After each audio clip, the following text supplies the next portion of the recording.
My son called, "Dad, I'm at the police station. My stepdad beat me and filed a fake report." The cops believe him, not me. I asked, "Which officer?" "Sergeant Miller," he said.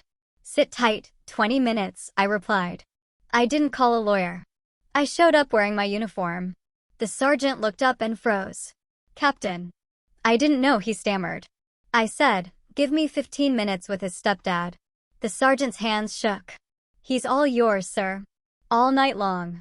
This is a story I never thought I'd have to tell, a story about the lines we draw, the ones we cross, and the absolute, primal fury of a father pushed too far. Because let me tell you, when the man my ex-wife married laid his hands on my son, my world didn't just stop, it shattered, and then it rebuilt itself around one single, terrifying truth: you don't touch what's mine. For 23 years, I'd seen humanity at its worst. Law enforcement, 3 tours in Afghanistan before that, you get used to violence, to the darkness. But nothing, and I mean nothing, prepares you for the bureaucratic nightmare of divorce. Especially when your ex-wife marries a man who smiles too much and, in my experience, drinks too little. Always a bad sign. I was sitting in my office at the precinct, the afternoon sun slicing through the blinds like prison bars across my desk. I'm 46, and I carry my authority with an ease you only get from earning every single stripe through blood and competence. My uniform was immaculate, my posture military straight, but my eyes, gray as gunmetal, held a warm reserve for exactly 3 people: my son, Blake, my partner of 15 years, and my late mother. Officer Sandy Ollie poked her head in. "Mayor's office called again about that community outreach program. Tell them I'll have the proposal by Friday," I grunted, not looking up. Gang activity was spiking, and 2 of my best detectives were out on paternity leave. "Anything else?" She hesitated. "Your ex-wife called. Said something about Blake's football game Saturday." Sounded tense. My jaw tightened, just imperceptibly. Carmela always sounded tense these days. Ever since she married Gua Edwards 2 years ago. He was a successful contractor, way too successful if you asked me. Nobody builds that fast and that profitably without cutting serious corners. "I'll handle it." I waved Ollie away, picked up my personal phone. 3 missed calls from Carmela. All within the last hour. Before I could even dial her back, my phone rang. "Blake." "Hey champ, you okay?" I felt my shoulders ease for just a second at the sound of his voice. "Dad, yeah, I'm fine. Just, can we talk?" Not on the phone. Blake was 16, a sophomore. He'd inherited my build and his mother's dark eyes. He'd been distant lately, and I'd chalked it up to normal teenage stuff. First girlfriends, all that adolescent chaos. But something in his voice, it triggered that instinct that had kept me alive in Helmand Province. "I can pick you up in 20. Usual spot." "No," his voice dropped. "Can you meet me at Uncle Byron's garage instead?" "I don't want to be home right now." Uncle Byron. My younger brother.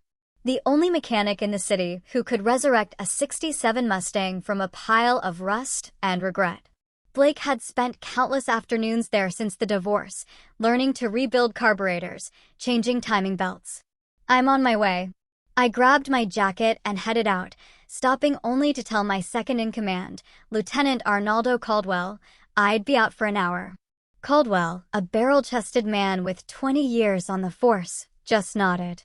He knew better than to ask questions when I got that look. The garage sat in an industrial area, a forgotten pocket that gentrification somehow missed. Byron bought it for nothing 15 years ago and turned it into a sanctuary for classic cars and lost causes. When I pulled up, I found my son sitting on the hood of a Chevelle, shoulders hunched, staring at his phone. "Blake." He looked up, and that's when I saw it, a purple shadow blooming under his left eye, half hidden by carefully arranged hair. "Don't freak out," Blake slid off the hood, hands raised. "It's not as bad as it looks." My training kicked in before my rage. I approached slowly, gently turned his face to the light. The bruise was fresh, maybe 3-4 hours old. Then I saw the finger marks on his upper arm, barely visible under his sleeve. "Blake, who did this to you?" My son's eyes filled with tears, but he was too proud to shed them. "We got in an argument about the game Saturday." I talked back, and he grabbed me, shoved me against the wall. Said I was disrespectful, that mom lets me get away with murder, that someone needed to teach me discipline. Blake's voice cracked. I pushed him back, just once. And he lost it. My blood temperature dropped to somewhere near absolute zero. This was what the old guys called combat calm, that crystalline clarity right before hell breaks loose. Where's your mother? She was at her sister's. She doesn't know yet. Memo told me if I said anything, he'd make sure I never saw you again. That he has friends in family court. That he could prove you're an unfit parent because you're never around. I pulled my son into my arms, felt him shake against my chest. Did you hit him back? No, I left. Grabbed my bike and came here. Blake pulled away, swiping at his eyes. I'm sorry, Dad. I shouldn't have provoked him. I know Mom's happy with him, and I don't want to mess that up. Stop. I gripped his shoulders, making sure he looked me in the eye. You did nothing wrong. A grown man put his hands on you. That's assault. That's unacceptable. But Mom, I'll handle your mother. Right now, I need you to do exactly what I say. We're going to the hospital, getting you checked out. Then we're documenting everything. Blake nodded. And I saw the trust in his eyes. That absolute faith that Dad would fix this. Dad would make it right. It was a weight I'd carried since the day he was born, and one I'd carry until my last breath. What I didn't tell my son was that Gwa Edwards had just made the biggest mistake of his life. Because there were rules in my world, laws I upheld, codes I lived by. But there was one rule that superseded everything else. You don't touch his son. Carmela Edwards, formerly Carmela David, stared at her reflection in her sister's bathroom mirror. She was trying to convince herself that the tightness in her chest was just anxiety about Blake's upcoming football game. She'd been on edge all day, ever since the argument at breakfast between Blake and Gwa. You okay in there? Her sister, Elena Smith, called through the door. Yeah, just give me a minute. She splashed cold water on her face. At 43, Carmela had aged gracefully. Yoga, expensive skincare, and the comfortable life Gwa provided. She'd married him because he was everything Lucius wasn't: present, attentive, financially stable, without the constant threat of a bullet ending it all. No more 3 a.m. calls about officer-involved shootings. No more waiting up, wondering if today was the day she'd become a widow. But lately, Gwa had been different. Shorter temper, drinking more, working later hours. And his relationship with Blake had deteriorated from cool to hostile over the past 6 months. Her phone buzzed. Lucius. She almost didn't answer, but guilt and habit made her thumb swipe right. Carmela, where are you? At Elena's. Why? What's wrong? She heard it immediately, that tone Lucius used when he was barely restraining his fury. When did you last see Blake? Her heart stopped. This morning, around 7:30. Why, Lucius? What happened? Your husband happened. The way he said husband, like it tasted rotten, made her stomach drop. What are you talking about? Gwa put his hands on our son. Blake has bruises, Carmela. On his face, his arms. Do you want to tell me how long this has been going on? The bathroom tilted. That's no. Gwa wouldn't. Blake must have gotten in a fight at school. Blake told me everything. And before you accuse our son of lying, I'm looking at the evidence right now. We're at County Memorial. You should get here. He hung up. Carmela stared at the phone, her perfect world cracking like a windshield after a stone's strike. Gwa had been frustrated with Blake, yes.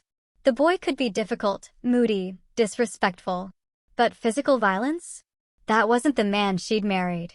That wasn't the man who brought her coffee in bed every Sunday, who'd renovated their kitchen with his own hands, who'd promised to give her the stability Lucius never could. She burst out of the bathroom. I need to go. It's Blake. The drive to County Memorial took 15 minutes that felt like hours. She tried calling Gwa 3 times, straight to voicemail. When she finally reached the emergency room, she found Lucius in the waiting area, still in uniform, radiating that controlled intensity that had once made her feel safe and now just made her feel small. Where is he? Getting x-rays. The doctor wants to rule out a fractured orbital bone. Lucius stood, and she was reminded viscerally of how physically imposing he was, 6'2", 200 pounds of coiled muscle and barely suppressed violence. You want to explain to me how you didn't notice your husband was abusing our son? Don't. Carmela's voice shook.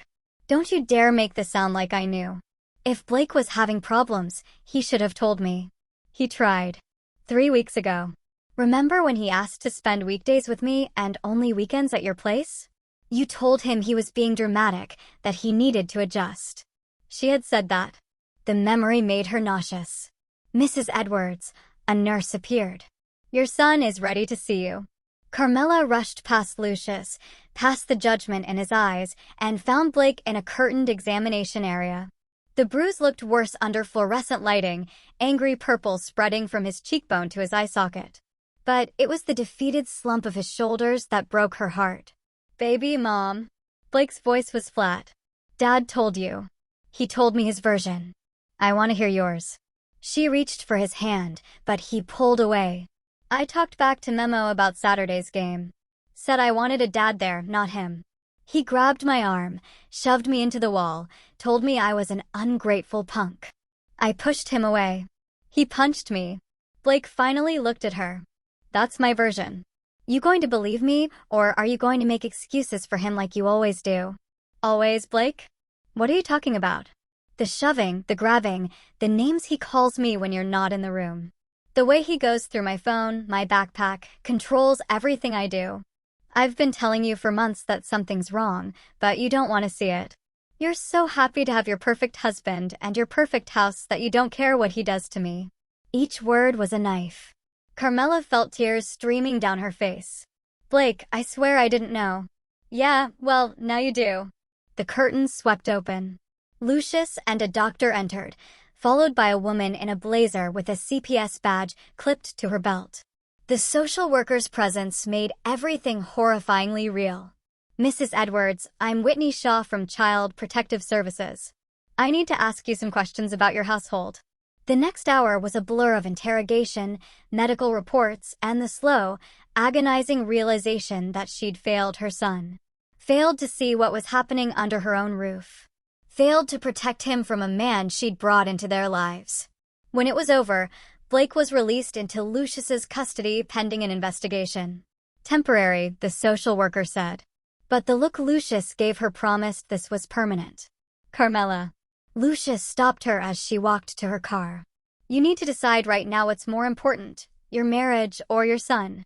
Because you can't have both anymore. She watched them drive away, Lucius and Blake in his truck, the boy's head against the window, her ex-husband's hand on their son's shoulder. And she felt the foundations of her carefully constructed life crumble to dust. When she finally got home, the house was dark. Gwy's truck was in the driveway. She found him in his study, glass of bourbon in hand, staring at his phone. Where's Blake? He asked, without looking up. With Lucius. At the hospital. Where you put him? He looked at her, and she saw something she'd never seen before. Not remorse, not shame, but cold calculation. He tell you his version, his version? Her voice rose. You hit our son in the face. Our son. Gwy laughed, bitter and sharp. He's not my son, Carmela. He made that clear today. He's Lucius's son, and he never lets me forget it. I've tried for 2 years to connect with that kid, and all I get is attitude and disrespect. So yeah, I put him in his place. That's what fathers do. You're not his father. The words came out before she could stop them. Something dangerous flickered across Gwy's face. Yeah, I'm starting to realize that. He drained his bourbon. Your ex is going to come at me for this. You know that, right? Captain Lucius David, war hero, decorated officer. He's going to try to destroy me. Maybe you deserve it. Gwy stood. And for the first time in their marriage, Carmela felt afraid. Be very careful whose side you choose here. Because if you think Lucius is going to welcome you back with open arms, you're delusional. You left him, remember? You said he was married to the job, that you couldn't live with the danger, that you deserved better. Well, this is better. This house, this life, I gave you everything you asked for. And if you throw that away over one mistake, over a punk kid who needs discipline, then you're a fool. He walked out, leaving her standing in the study, her perfect life in ruins, wondering how she'd been so blind. I had Blake settled in my apartment. A sparse two-bedroom unit that had all the warmth of a barracks, but at least it was safe. My phone rang at 10:03 p.m. Unknown number. Every instinct screamed at me to answer. David. Captain David. This is Sergeant Randy Miller from the West District Station. I have your son here. My blood froze. Blake was 20 feet away on the couch, wrapped in a blanket, pretending to watch TV. What are you talking about? My son is right here. Sir, I have a Blake David, 16 years old. Claims you're his father. He was brought in about an hour ago. His stepfather filed a report. Assault, destruction of property. The kid's in interview room V, and he's asking for you. The world slowed down. I looked at Blake on the couch, then back at my phone. Sergeant Miller, I'm going to ask you one time. Describe the boy you have. About 5'11", brown hair, has a bruise on his face. I'll be there in 20 minutes. Nobody talks to my son without me present. Clear? Yes, sir. Captain, I should tell you, the stepfather is here, too. Gwa Edwards. He's pretty insistent we press charges. That combat calm descended again, cold and clarifying. I'll deal with Edwards. You just make sure my son is comfortable and has water. 20 minutes. I hung up and turned to Blake, who was now sitting up, alert. What's wrong? Your stepfather just filed a false police report, claiming you assaulted him. You're at the West District Station, apparently. I grabbed my jacket, my badge, my service weapon. When did you last see Gwa? This morning at the house, Dad. I swear I didn't touch him. I know. He's trying to get ahead of what happened today. Make himself the victim. I checked my weapon automatically, a habit from 2 decades of doing this before every shift. Get dressed. You're coming with me. I want you visible and accounted for when I walk into that station. Dad, what are you going to do? I looked at my son, saw the fear there, the uncertainty. Blake needed to see that his father could handle this. That justice existed. That good men still win sometimes. I'm going to do what I've always done. Protect what's mine. The drive to West District took exactly 18 minutes. I used the time to make 3 calls. One to Arnaldo Caldwell, my second in command. One to Byron, my brother, and one to my lawyer, a shark named Courtney Baldwin, who'd gotten me through the divorce and owed me several favors. When we walked into the station, I made sure to stop at the front desk, made sure the duty officer logged Blake's arrival, made sure there were witnesses and timestamps. Then I walked toward the interview rooms with Blake beside me, my hand on his shoulder, projecting an authority that made officers step aside. Sergeant Randy Miller met us in the hallway. He was maybe 30, solid build, career cop written all over him. The moment he saw my uniform, his face went white. Captain David. First, which room is my son supposedly in, Sergeant? Interview B, sir. But I walked past him, opened the door. Empty. Just an empty room with a table, 2 chairs, and the ghost of a fabricated accusation. Interesting. My son seems to have disappeared. I turned, and Miller actually took a step back. You want to explain to me how you have a victim in custody who's also standing right next to me? Sir, I was just following procedure. Edwards came in with a report. Said his stepson attacked him, destroyed property at his home, made threats. He had photos. Documentation. Photos of what?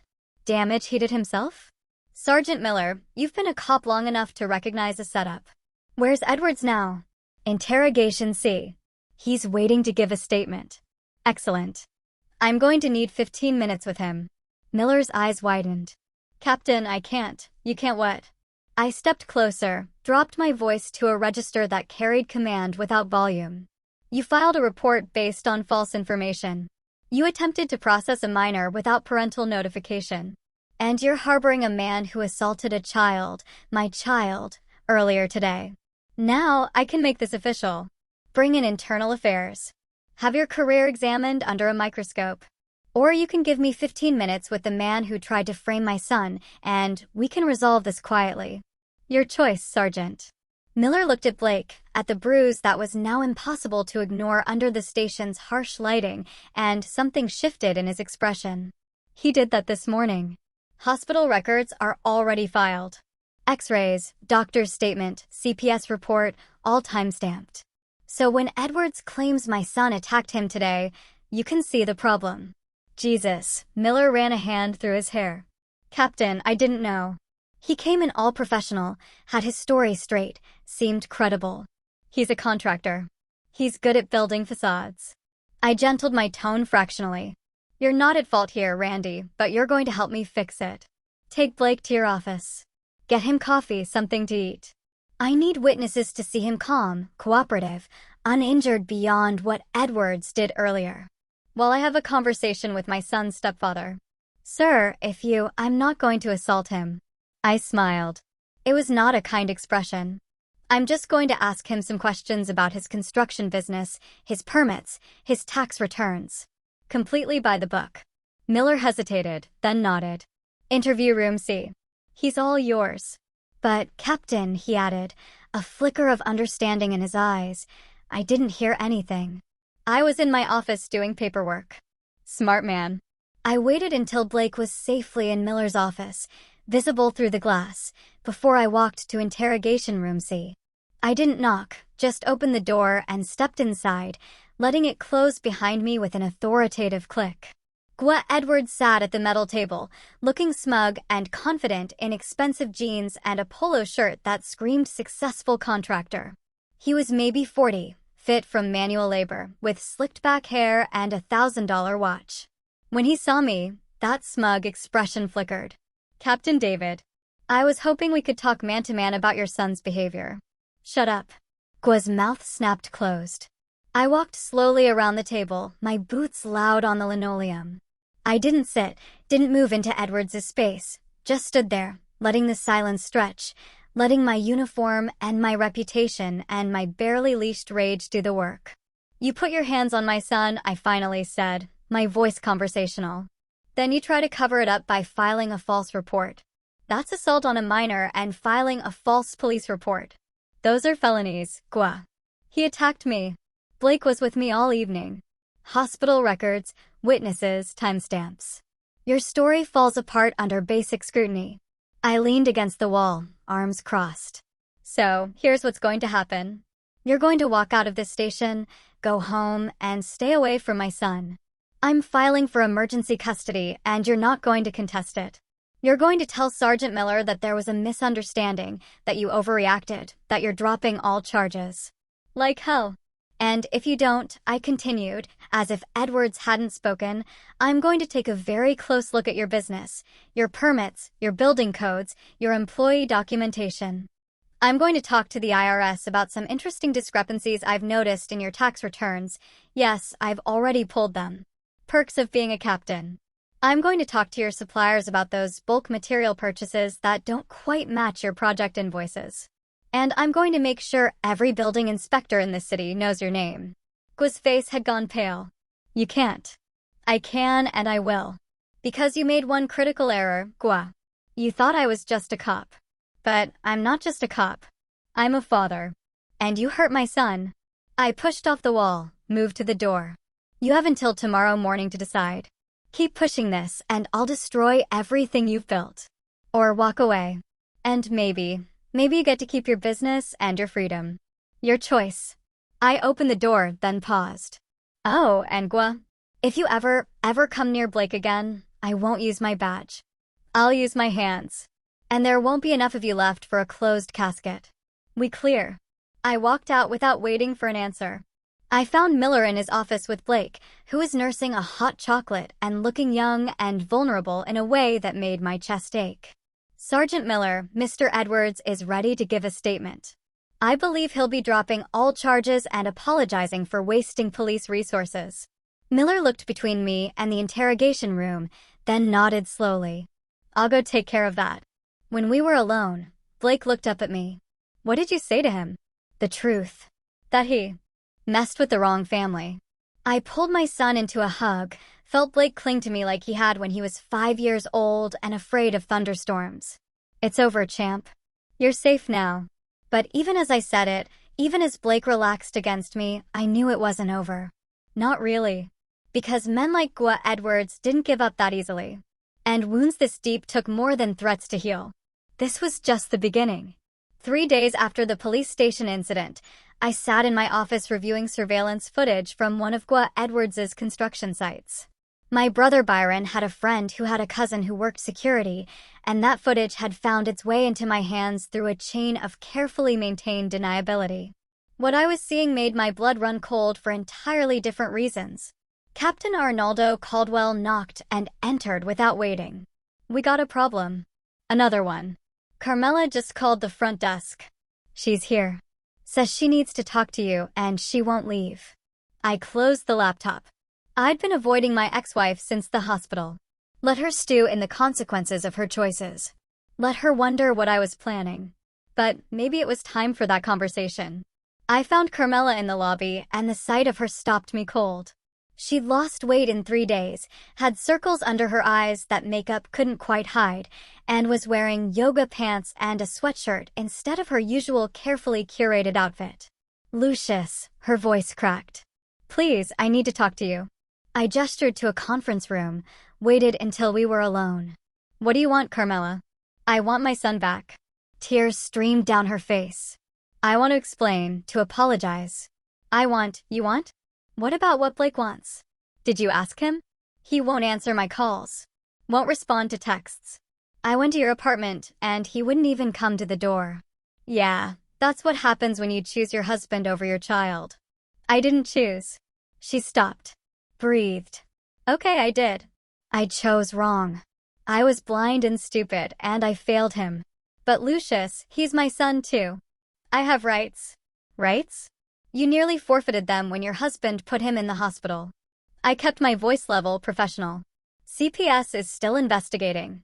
Emergency custody is temporary, but I'm filing for permanent modification. Blake doesn't feel safe in that house, and I'm not sending him back."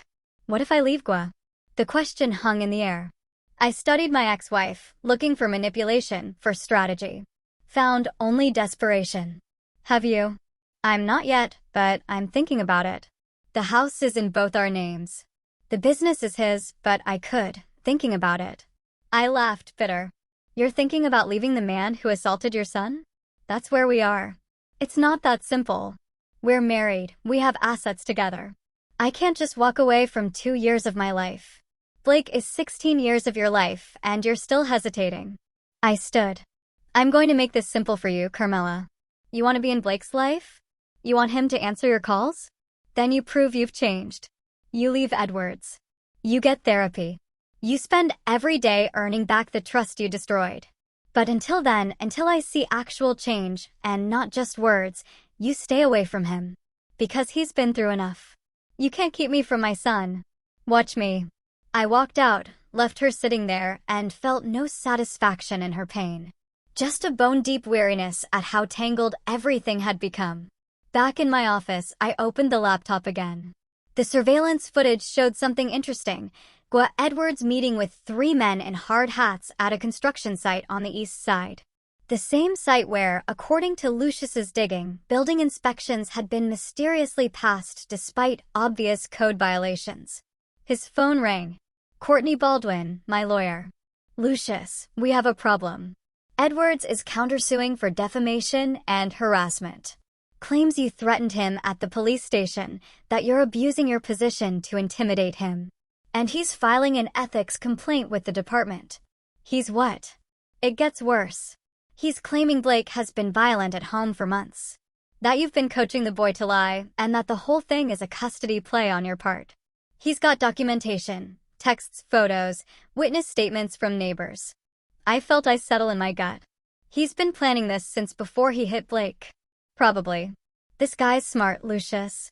He knew you'd come after him, so he built a defense ahead of time. We need to be very, very careful here. After she hung up, I sat in the dark of my office and realized I'd underestimated Gua Edwards. The man wasn't just an abuser covering his tracks. He was a predator who'd been orchestrating this entire scenario. Maybe from the beginning. The question was why. That night, after Blake was asleep, I called in a favor from an old army buddy, who now worked private investigation. Within an hour, I had a preliminary background on Gua Edwards that made everything click into place. 3 previous marriages, 2 restraining orders, both sealed. A bankruptcy 7 years ago, right before he started his construction business. and a sealed juvenile record from when Edwards was 17. Sealed records stayed sealed for good reasons. But I also knew people who could unseal them off the books, no questions asked. It would cost me. Maybe even cost me my badge if it came out. But my son was more important than my career. I made the call. The file arrived via encrypted email at 2:47 a.m. I was still awake, had been for hours, digging through public records and construction permits, trying to find a thread that would unravel Gwa Edwards's carefully constructed life. What I found in that sealed juvenile file made me reach for my phone to call Carmela, then stop. Because what I was reading wasn't just evidence. It was a weapon, and I needed to think very carefully about how to use it. At 17, Gwa Edwards, then Guillermo Garcia, had been arrested for assault against his stepfather. The charges were eventually dropped, the record sealed, but the police reports told a story. A teenage boy with anger management issues, a pattern of violence, allegations of stalking his stepfather's daughter from a previous marriage. The daughter had been 15 at the time. I felt sick. I looked at the closed door to Blake's room and wondered how I'd failed to see this coming. Carmela had married a predator, and I had been too busy being angry about the divorce to properly vet the man who'd be living with my son. My phone buzzed. Byron. You awake? Yeah. What's up? You need to come to the garage now. Blake's here. What? He's supposed to be asleep in his room. Well, he's not. He rode his bike here an hour ago. Won't tell me why, but he's pretty shaken up. You need to come. I checked Blake's room. Empty bed, stuffed with pillows, a classic teenager trick.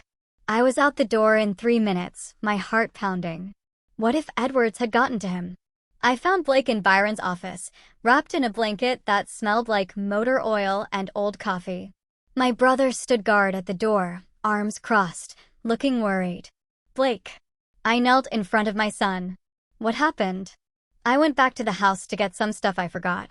Blake wouldn't meet my eyes. Mom wasn't there, but Memo was. Dad, he was waiting for me. I felt my control slip. Did he touch you? No, he just talked. Said things about you, about how you're going to lose your job because of the ethics complaint. How you're abusing your authority, how the court's going to see through your manipulation and give Mom full custody. He said I'd never see you again, that I should get used to having him as a father, that you were nothing but a violent thug in a uniform. He was baiting you, trying to get you to attack him. I know. That's why I left. But, Dad, Blake finally looked up, and the fear in his eyes was worse than any bruise. He showed me photos of me sleeping in my room, taken through the window. He's been watching me. The world tilted. I stood, walked to the corner of the garage, and had to physically restrain myself from putting my fist through the wall. Byron put a hand on my shoulder. Lou, stay smart. Don't give him what he wants. He violated a restraining order. My voice was deadly calm. He threatened a minor. He's been stalking my son. And if you go over there and beat the hell out of him, you lose everything. Your badge, custody, maybe your freedom. Is that what Blake needs? I looked at my son, huddled in that blanket, trying to be brave and failing. Byron was right. This required strategy, not violence. Blake, did he give you those photos? No. He showed them on his phone. There were like 20 of them from the past week. Good. That means they're still on his phone, time-stamped and geotagged. I pulled out my own phone. I'm calling this in. Official channels. He just gave us everything we need. 2 hours later, Officer Ollie and another patrolman arrived at Gwa Edwards' house with a warrant for his phone, based on stalking charges I filed on behalf of my minor son. Carmela wasn't home, working late at her sister's, according to neighbors. Edwards answered the door in pajamas, all innocent confusion, but his phone told a different story. 23 photos of Blake, taken over 5 days. Locations, timestamps, angles that showed Edwards had been following the boy, watching him, building a file. And in the metadata, my investigator found something else. Photos of other teenage boys going back years. Captain David, Ollie called me from the lawn. You need to see this. Edwards isn't just stalking Blake. We found 3 other victims in his phone. One's from his previous marriage. Another's a neighbor's kid. The third, we don't know yet, but this is a pattern. I felt vindication and horror war in my chest. Enough for an arrest? More than enough. Stalking, harassment, child endangerment. We can hold him for 72 hours while we build the case. You want to be here when we pick him up? No, I looked at Blake, asleep on Byron's office couch, exhausted from fear and adrenaline. I want to be with my son. But Ollie, make sure he knows why he's going down. Make sure he knows he should have left my family alone. The arrest happened at 7:15 a.m. while Gua Edwards was drinking coffee, probably planning his next move against me. Carmela got the call at 7:47 from a lawyer Gua had on retainer. By 8 o'clock, she was at my apartment, pounding on the door. Lucius, open up. What did you do? I opened the door, stepped in the hallway so Blake wouldn't hear. I did my job. Your husband is a predator. He's been stalking Blake, photographing him, and we found evidence he's done this before. He's in custody, and if I'm right, he's looking at 5 to 10 years minimum. Carmela's face crumbled. This isn't happening. This can't be. It is. And Carmela, you need to make a choice right now. You can stand by Edwards. Hire lawyers. Fight this. But you can't do both. She slid down the wall, sat in the hallway of my apartment building, and sobbed. I didn't know. I swear to God, Lucius, I didn't know. I believe you. But Blake doesn't. And that's what matters. I softened fractionally. You want to fix this? You start by telling the prosecutors everything. Every red flag you ignored. Every moment you chose Edwards over Blake. You give them ammunition to put him away for good. That's how you start earning your son back. She nodded, tears streaming down her face. And I felt no satisfaction, just a grim determination to see this through. Because this wasn't over. Not yet. Men like Edwards had contingency plans, had resources, had lawyers who knew how to muddy water and create reasonable doubt. The arrest was just the beginning. The real war was about to start. Gua Edwards made bail in 48 hours. His lawyer, a slick operator named Tanner Mata, who specialized in defending the indefensible, argued that the photos were innocent, that Edwards was concerned about his stepson's whereabouts, that the metadata was circumstantial. The judge, a tired woman 3 weeks from retirement, set bail at $50,000 and released him with an ankle monitor and a restraining order. I got the call from the prosecutor, a bulldog named Julia Walsh, who'd put away more predators than anyone in the city. I'm sorry, Lucius. I pushed for no bail, but Mata's good. He made Edwards look like a concerned parent. He'll run. His passport's flagged. He's got a monitor, and we're building the case. The other victims are willing to testify. That'll take months, maybe years. In the meantime, he's out there, and he knows I'm coming for him. Lucius, Julia's voice held a warning. Do not do anything stupid. We have him. Let the system work. But I'd spent 23 years watching the system work. And I knew its flaws intimately. I knew how evidence got suppressed, how victims got intimidated, how men with money and good lawyers walked free while good people suffered. I wasn't going to let that happen. Not to Blake. Captain Arnaldo Caldwell appeared in my office doorway. We have a situation. Anonymous tip came in about Edwards's construction sites. Claims he's been using undocumented workers, ignoring safety codes, paying off inspectors. Could be nothing. Or it could be exactly what we need. I grabbed my jacket. Give me a warrant for his business records, everything. Payroll, permits, inspection reports. I want to bury him under so many charges he never sees daylight again. Lou, man, you need to be careful. His lawyer's already crying harassment. IA is watching you. Then they can watch me do my job. I headed for the door, then stopped. Arnaldo, you've been my partner for 15 years. You don't have to follow me on this. If it goes bad, I don't want you caught in the fallout. Caldwell stood, grabbed his own jacket. That kid of yours used to bring his science projects to the precinct. Showed me how to build a volcano when he was 8. You think I'm going to let some predator walk free? I'm with you. Wherever this goes. The warrant came through by noon. By 2 p.m., I had a team of officers at Edwards's main construction site, the luxury condo development on the east side that had been fast-tracked through every permit process, every inspection, every bureaucratic hurdle. What they found was worse than I had hoped for. Structurally unsound foundations, electrical work that violated a dozen safety codes, materials that didn't match the building plans. And in the site office, a set of books that showed Edwards had been cooking numbers for years, overbilling clients, underpaying workers, skimming materials, and pocketing the difference.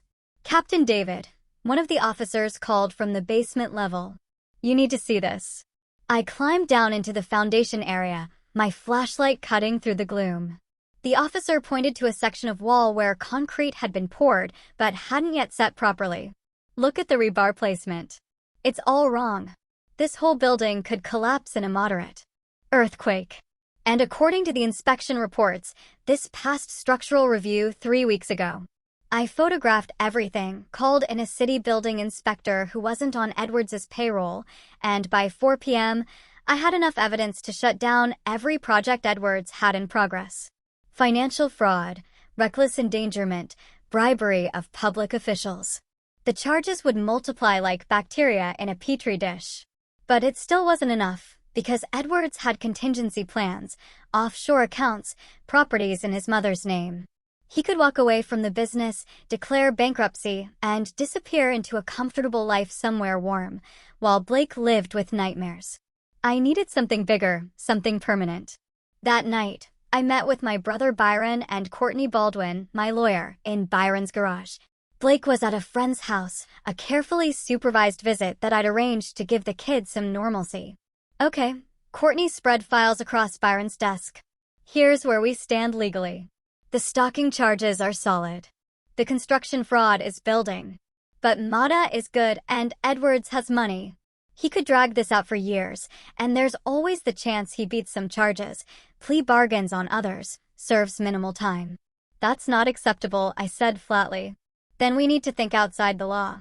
Byron leaned back in his chair. "I'm not saying we do anything illegal. I'm saying we need to get creative." "What do you have in mind?" Byron grinned. And I was reminded that my younger brother hadn't always made his living fixing cars. Before he'd gone straight, Byron had run with a rougher crowd, had connections that spanned the gray areas between legal and criminal. Edwards has enemies, lots of them. Contractors he undercut, workers he screwed over, clients he defrauded. What if some of those enemies decided to come forward? What if the press got interested in the story? A predatory contractor who stalked his stepson while building death traps that could collapse on families. Media pressure, Courtney said slowly. Public outcry. Make it politically impossible for any DA to offer a plea deal. And more than that, Byron pulled up something on his laptop. Edwards owns 3 properties outright. One's the house where he lives with Carmela. The other 2 are rental properties that generate his cash flow. What if those properties suddenly had very expensive problems? Plumbing disasters, electrical fires, foundation issues that require immediate and costly repairs. That's destruction of property, I said. Is it? Or is it just the natural consequence of shoddy construction finally catching up with him? You've seen his work. Those properties are probably already disasters waiting to happen. What if someone just accelerated the timeline? I looked at my brother, at the lawyer who was carefully not expressing an opinion, and felt the weight of the choice in front of me. I could play by the rules, trust the system, hope that justice prevailed. Or I could fight fire with fire. Use Edwards' own weapons against him. How soon can you make it happen? Give me a week. And Lou, once we start this, we can't stop. Edwards will know it's us. He'll fight back. This could get ugly. It's already ugly. Let's finish it. The first domino fell on a Tuesday morning when the city's largest newspaper ran a front-page story. Contractor faces stalking, fraud charges. Are your homes safe?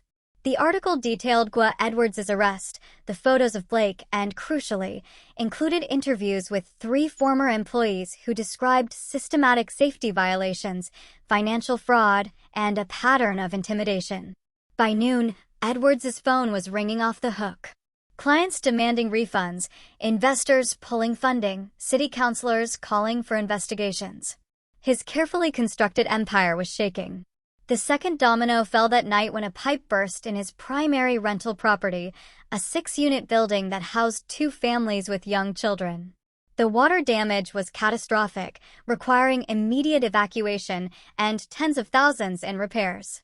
The building inspector who showed up found so many code violations that he red-tagged the entire structure. I watched from across the street as tenants carried their belongings out in garbage bags, their faces exhausted and angry. I felt a flicker of guilt for their displacement, but Byron had already arranged for them to be contacted by a tenants' rights lawyer who would help them sue Edwards for uninhabitable conditions. They'd end up better off. The third domino was Carmela. 3 days after the newspaper article, she filed for divorce and moved into her sister's house. She called me that night, her voice small and broken. I gave the prosecutor everything. Every document I could find, every conversation I remembered. Julia Walsh says it's enough to add financial fraud to the stalking charges. That must have been hard. Not as hard as facing Blake and knowing I chose that monster over my own son. She paused. Can I see him? Just for coffee. I know I don't deserve it, but I'll ask him. No promises. Blake agreed reluctantly. I drove him to a coffee shop where Carmela waited, looking fragile and older than her years.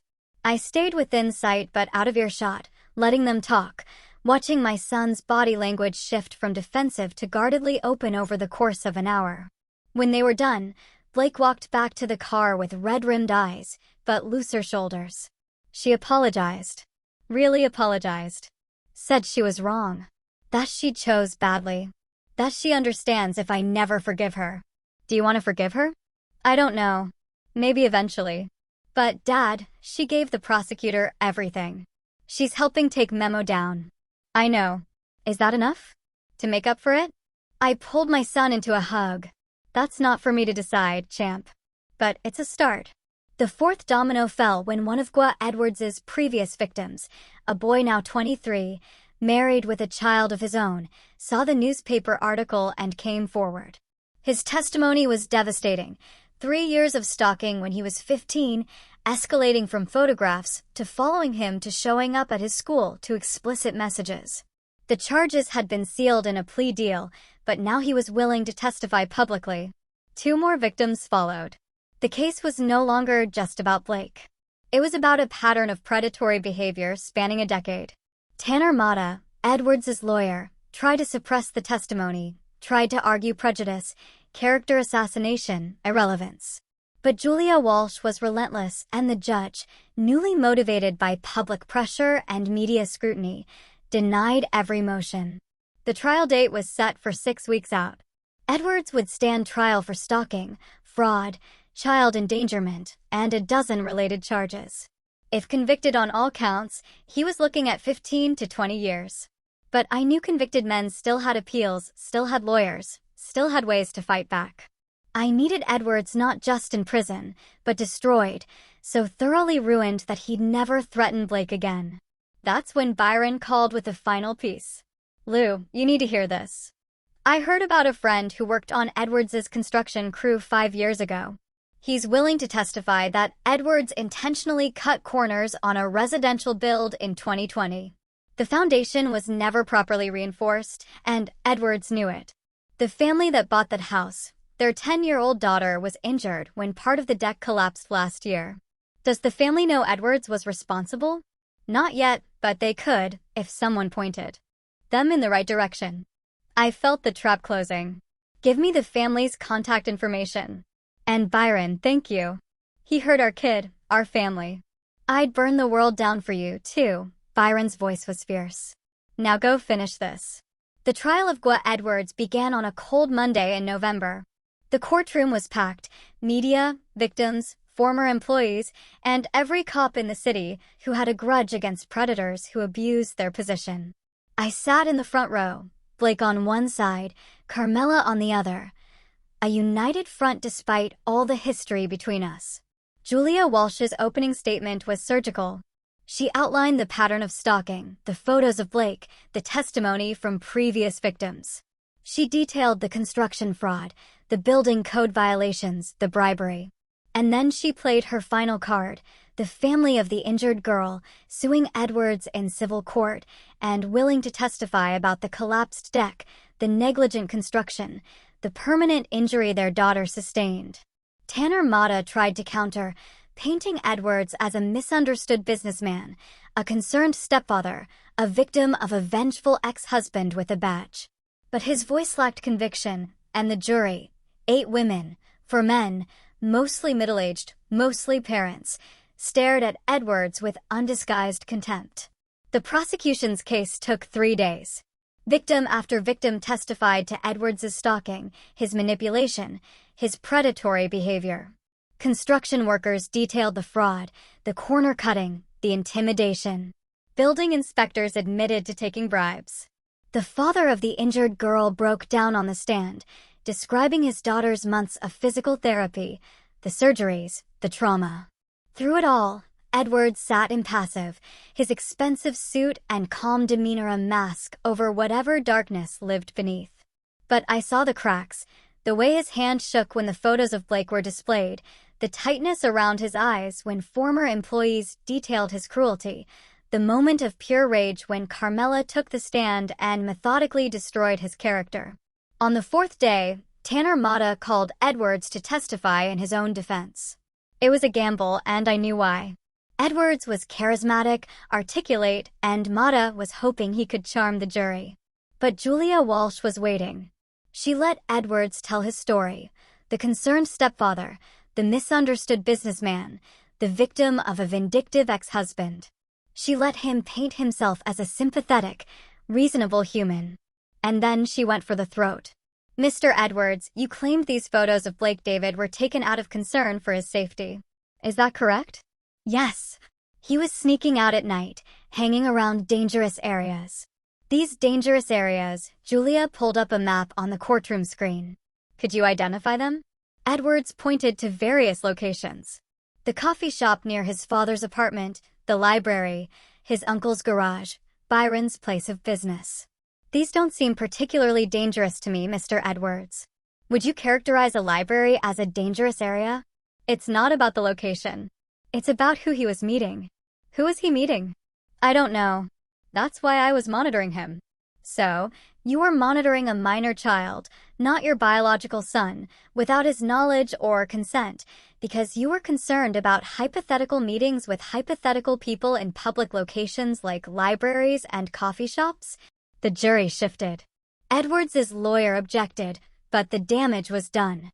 Julia continued, Mr. Edwards, let's talk about your previous marriages. How many times have you been married? 3 times, including Carmela. And in your previous 2 marriages, did you have stepchildren? Edwards' eyes narrowed.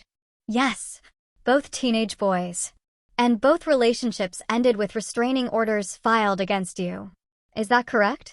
Those were misunderstandings. Misunderstandings. Like the photos of Blake were misunderstandings. Like the building code violations were misunderstandings. Like the collapsed deck that injured a 10-year-old girl was a misunderstanding. Julia's voice rose. Mr. Edwards, how many misunderstandings does it take before we recognize a pattern of dangerous, predatory behavior? Tanner Mata was on his feet, objecting loudly. But the jury had already made up their minds. I could see it in their faces, the disgust, the anger, the determination to protect their own children from men like Gwa Edwards. The defense rested the next day, their case in tatters. Closing arguments were brief. Julia Walsh, methodical and devastating. Tanner Mata, desperate and unconvincing. The jury deliberated for 4 hours. When they returned, their verdict was unanimous on all 23 counts. Guilty.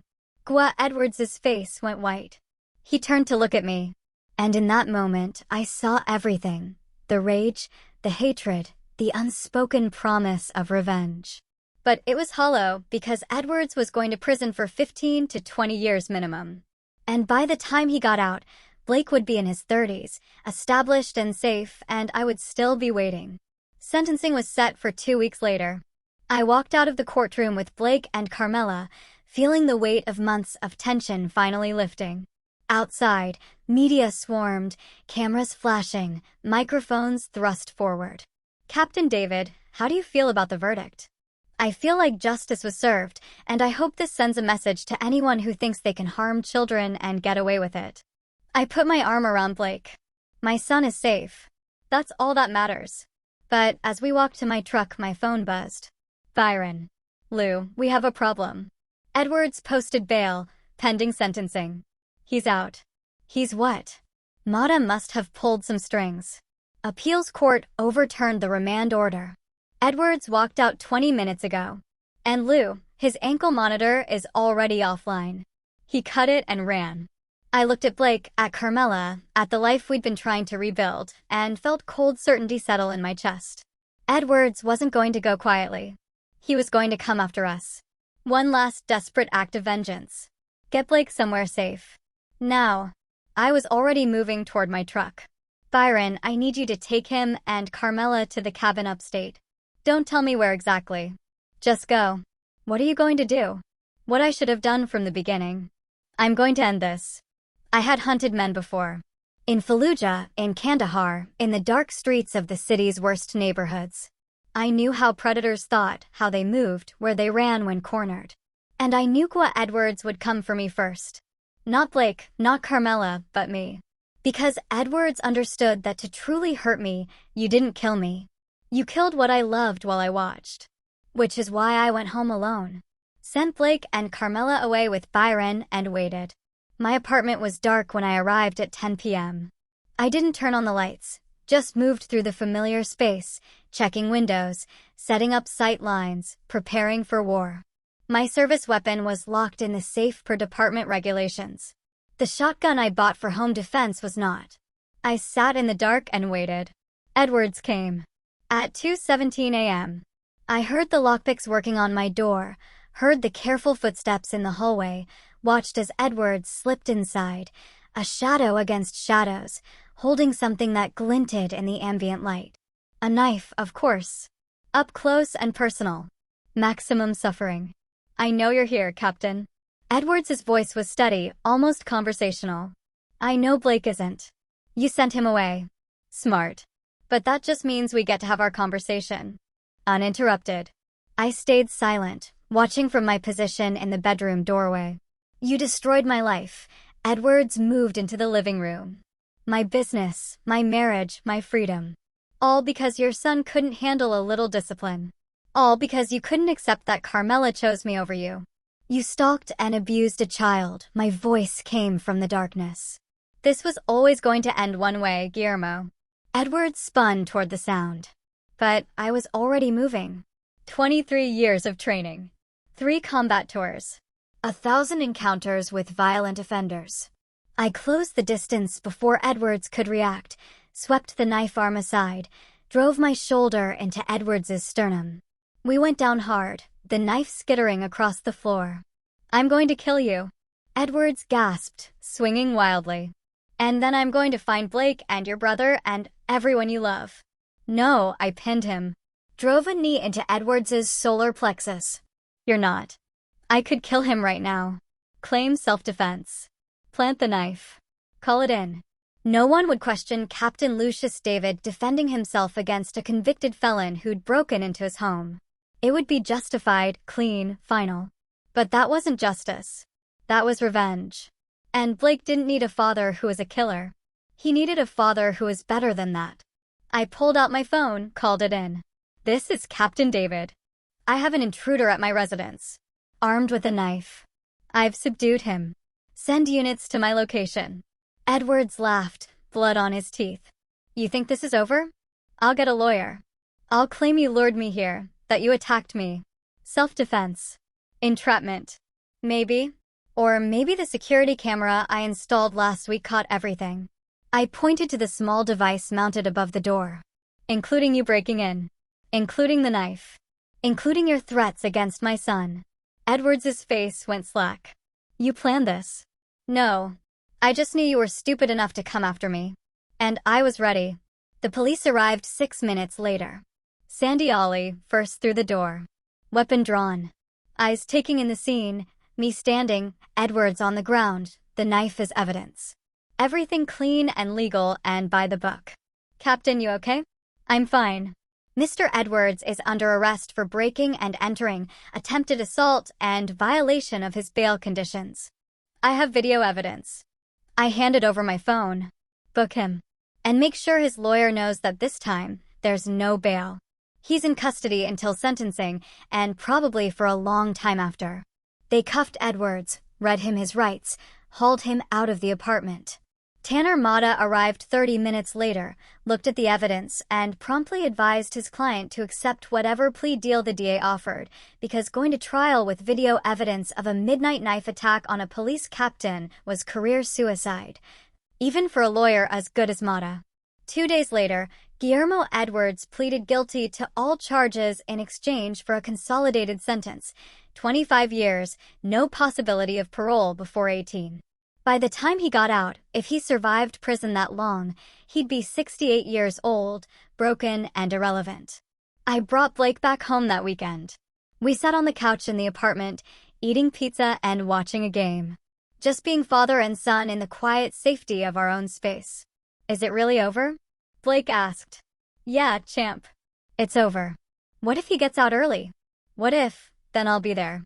I'll always be there. I pulled my son close. That's my promise to you, champ. Whatever happens, wherever you go, I'm on your side. Always. Blake nodded against my shoulder, and I felt something shift. The last piece of tension releasing, the trauma finally beginning to heal. 3 months later, Carmela moved into an apartment 2 blocks away. She and Blake were rebuilding their relationship slowly, with therapy and honest conversations and the acceptance that trust, once broken, took years to repair. But they were trying. That was enough. 6 months later, Blake's bruises had faded completely. He made varsity football, started dating a girl from his chemistry class, and began talking about college. The nightmares came less frequently. The fear in his eyes was gone. 1 year later, I stood in front of the department at an awards ceremony, receiving a commendation for my work on the Edwards case. The mayor gave a speech about protecting children and upholding justice. The new chief of police praised my dedication and integrity. And in the audience, Blake sat next to Byron and Carmela, all of them together despite everything. Because family, real family, survived worse than divorce and abuse and near tragedy. After the ceremony, Blake found me outside the precinct. Dad, I'm proud of you. I felt my throat tighten.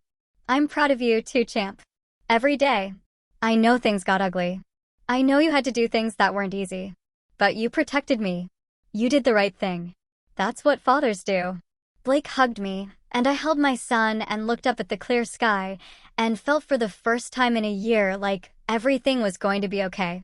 Because Guillermo Edwards was behind bars. Blake was safe. The family was healing. And justice, real, hard one, imperfect justice, had prevailed.